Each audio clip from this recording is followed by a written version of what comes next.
Be sure to read and follow the safety guidelines to protect your computer from potential damage and ensure your personal safety.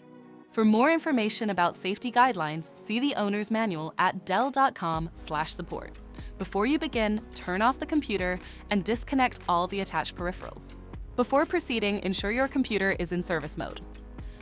To enter service mode, press and hold the B key on the keyboard and then press the power button. Now, the computer will boot up and the owner tag information is displayed on the screen. Press any key to proceed. The computer will emit 3 short beeps and shut down, indicating it has entered the service mode. Loosen the captive screws holding the base cover in place. Using a plastic scribe, pry the base cover from the palm rest assembly, starting at the top edge and working your way around to release it from all sides. Now, lift the base cover from the palm rest assembly. If your computer is unable to enter service mode, disconnect the battery cable from the system board. To remove the memory module, identify and unlatch the memory module.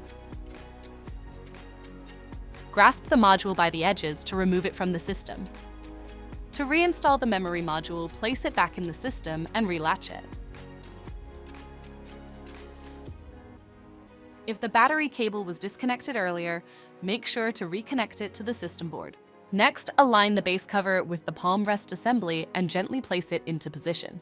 Tighten all required screws to secure the base cover in place.